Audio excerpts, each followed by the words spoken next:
Oh, yes. Welcome back, everyone. Today I'm very excited to bring you a look at the new Transformers Studio Series number 83. This is the Bumblebee movie Soundwave. This toy's generated a lot of buzz since its reveal, both for the very awesome robot mode based on Soundwave's very cool design in the Bumblebee movie, and for its rather questionable alt mode. I was lucky enough to find this guy at my local Walmart thanks to a heads up from the sightings forums on TFW2005.com. And I'm excited to get a look at this guy and show him off for all of you and really help, decide whether this guy is really that good in both alt mode and robot mode, because he does seem to be a bit of a mixed bag.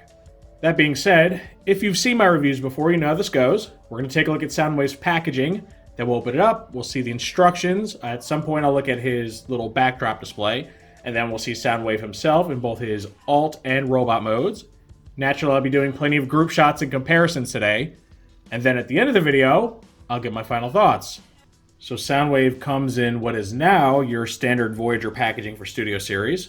It looks just like the old one, however you'll notice that, like Kingdom, it is now utilizing a half-window kind of design with much bigger artwork of the character on the front. And that's to, one, give more room for artwork, but also to save on plastic usage, which, if you believe Hasbro, it's to help the environment. If you're more skeptical, it's probably to save money. But I think it looks pretty cool. Does make the figure look a little more premium than the more, open window there. So you can see the artwork of Soundwave here. You get his number right there, 83. Studio Series, name. Transformers Bumblebee, which is the name of the movie he's from. And then you can see about half of the toy here. Go ahead, turn it here, you get a close-up of his face. Then on the back, we get renders of Soundwave, who appears to be in much flatter colors than the finished product. So I'm actually happy that the finished product's a bit more metallic looking than this. So we can see the alt mode and robot mode. I really don't know what that alt mode is supposed to be. It's, I don't know, a flying saucer? Maybe? I'm not sure. You can see he takes 29 steps to transform. He includes the Seibertron Falls backdrop, so he shares that with characters like Starscream and Optimus Prime and Thrust and all that. And then he's got some flavor text here that says, "The fate of Seibertron is sealed as Soundwave orders the Decepticons to launch a final attack, causing the Autobots to fall back." So that's just kind of a description of part of that opening scene in the Transformers Bumblebee movie. And then lastly here, we get more of a full body shot of Soundwave, looking very menacing, like he's reaching out for you. And then we get a little window showing off the Autobot symbol that's actually part of his backdrop there inside the packaging. So there's the box. Pretty cool. Still kind of mixed on the whole, reduction of the window thing. On the one hand, it does make the box itself look better. A little more premium looking, gets more artwork on it. Then on, the flip side of that, you can see less of the toy. So if there is a problem with the toy, a broken part, some messed up paint, you're not really going to know it until you open the guy up. So that is unfortunate. Right now we got our instruction book for Soundwave. So you can see his name, the movie, his number, branding, all that, render here. And on this first page, we just get a how-to for setting up his shoulder cannon, which actually plugs into his back rather than sitting on top of his shoulder. So that's pretty cool. And then having him wield his long rifle there. And then we get into our transformation. And it's a pretty involved one. Covers all this. Stretches all the way around. About 2/3 of the back. A little bit of weapon storage for that vehicle mode. Not really even storage so much as like actual placement. Finished vehicle mode. And then what's cool is they actually have a little bit in here for Ravage. You don't see that too often these days. A little cross-pollination of the instructions. But you can see, this is showing you how to insert Ravage into Soundwave's chest, like a cassette. Even though in this case it's more like a big brick. You do have to take his little weapon thing off. However, you can use his weapon to trick out Soundwave's shoulder cannon to more resemble the rifle that's held by the G1 Soundwave, where it's got that weird little end on it. So that's kind of cool, and you can also do that in the vehicle mode too. So that's kind of neat. I do like that cross-play there and that cross-compatibility. And now we get whatever this is. Now, jokes aside, I'm assuming it's some kind of a hovercraft. Not too dissimilar to the alt mode of the Siege Soundwave, though. This is even more kind of alien looking and, less obviously some sort of a spacecraft. But, yeah, no, it's just a flat thing, really. It does have the weapons on the side, and it has what appears to be kind of a cockpit area, which is made to look like Soundwave's chest window, but it's not. His chest window's right here. So for some reason, they decided he needed to have a fake chest window on the top. And there's quite a bit of transformation involved in making that happen. I'm not sure why. Maybe they came up with a concept that had his chest window on top, realized they couldn't make it work, and improvised. I'm not really sure. So this alt mode is something. What it is, I'm not 100% sure. It's kind of just Soundwave doing yoga on the bottom. So, I don't know. I mean, it's not the worst alt mode I've seen. I'll give it that. It just is very nondescript. It's a saucer of some kind that doesn't really even quite look like a saucer.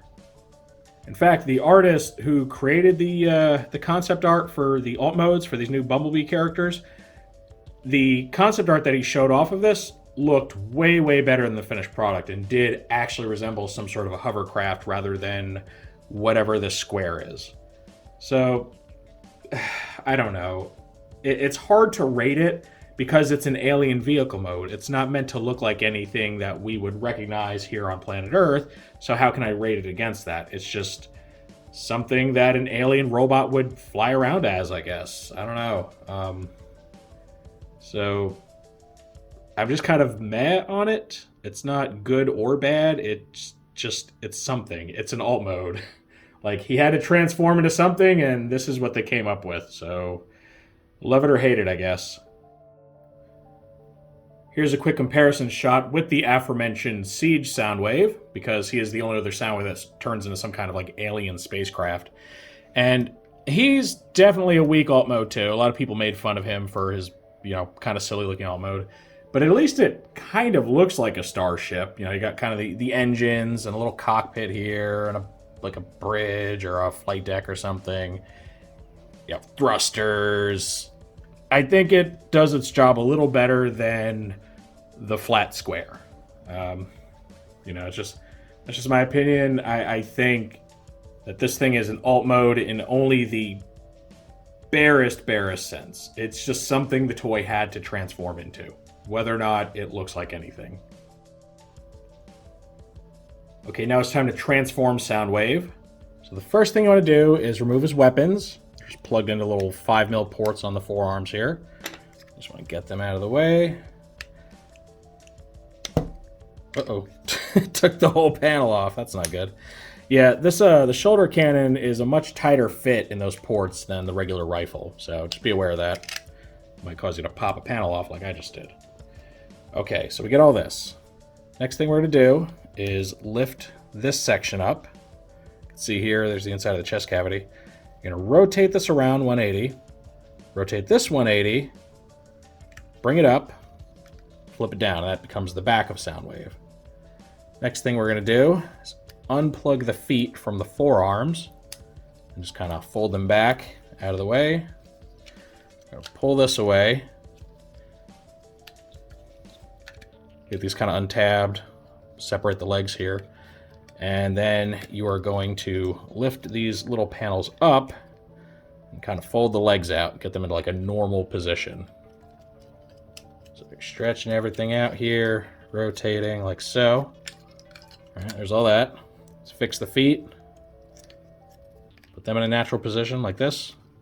You're going to take these panels, fold them all the way in, and then fold these panels back to fill in the legs. So at least they're nice and filled in and not at all hollow, which is always good. Next, let's separate the forearms from the sides of the torso. We're going to bring this kind of down, rotate, bring the arms down, and then fold these in. Rotate the forearms to a natural position. Like so. Let's go ahead and turn his head around. And then you open these panels. Look at that. Panels. Not empty forearms, but panels. I think the reason this guy lacks a coherent alt mode is because they went out of their way to make the robot mode so solid. All right.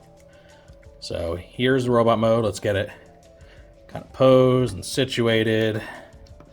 Looking cool, menacing. All right. So there's your base robot mode. Now, of course, you want to arm your Soundwave. So you take the shoulder cannon here. You actually flip out this little extension and you plug it into technically either of the 5mm ports on his back, but the classic position is right here over his right shoulder. So you just kind of work that in there. Still a tight fit, so you want to kind of wriggle it in. And then you just give him his rifle. All right. Now here's our fully armed Soundwave. And look at this guy. I mean, he looks like a third-party statue. He looks like something you would pay a couple $100 for like a nice, big, detailed statue. In fact, the only real hollowness he has is a little bit on the inner thighs there. And that's it. Everything else is very, very solid. I mean, this guy looks fantastic. He really does. He's very posable. He's got a fully posable head. He's got universal shoulders. They lift up, though you could get some clearance issues with the cannon. Swing back and forth. The arms rotate at the shoulder there. He gets double bend elbows, which is really nice. No wrist swivel, sadly. So we got a full forearm and then sacrificed our wrist swivel. Thanks, Hasbro. He has a full waist swivel, but his little like front skirt flap thing lifts up almost immediately as soon as you start turning it, so it looks really weird. But it does rotate all the way around, so that's good. Universal hips. Thigh swivel, double bend knees. Reminds me of one of those Flame Toys model kits there. And then he's got ankle tilt and rock. So he is a very, very posable little bot. I say little, he's actually quite big. Really, the only thing he's lacking is the wrist swivel. Everything else is what you'd come to expect. And I think that Soundwave here, as well as the other Bumblebee movie characters that are being released around the same time, like your Hound and your Ratchet and all that, I think they're kind of setting a new standard for Studio Series where they're really emulating the engineering cues from the War for Seibertron trilogy. Because you'll notice, aside from his head, there's no ball joints. It's all universal joints now.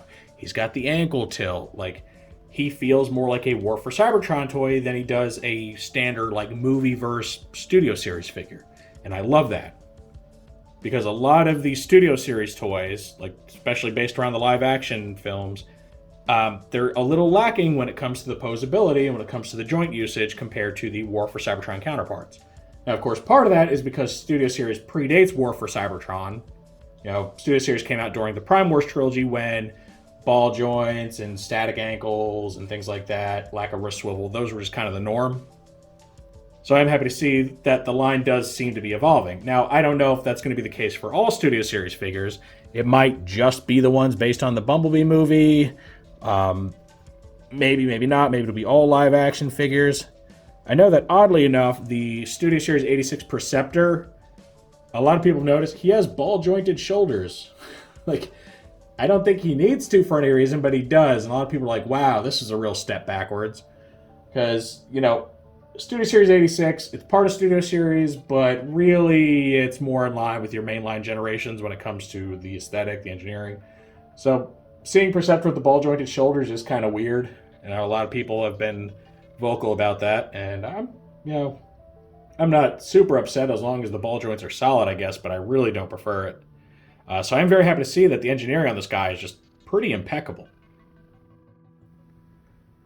All right, as promised, here's a shot of Soundwave's backdrop. And again, it's the Seibertron fall scene, so you get the very sci-fi-like landscape of Seibertron in its final moments of the war. And it's a very fitting place to house Soundwave. Looking like he jumped right out of that opening scene in the movie, right before he commands the Decepticons to launch their attack. And yeah, I mean, it works. I think the white really kind of hurts him here. A darker gray or silver would work better with the backdrop. He kind of stands out against it, but aside from that little nitpick, it still looks really good. And he does fit very well onto the backdrop and, looks very menacing standing in front of the destruction that his Decepticons have caused. Okay, here's Soundwave with the two most recent incarnations of Generation 1 Soundwave. whose design obviously serves as the inspiration for the Bumblebee movie character. So we have our Siege Soundwave, who is the, pre-Earth alien alt mode version, and then our cleaner, cassette mode Soundwave, just for, I guess, completion's sake.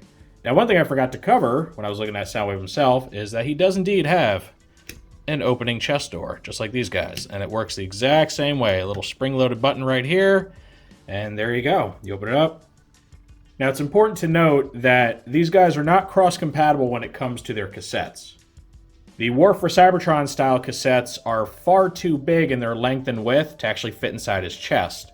And then his, cassette, Ravage, isn't nearly flat enough to fit inside of these two. He's more of a box than an actual, cassette shape. So, just in case anyone was wondering, there is no cross-compatibility there. They are all completely different designs.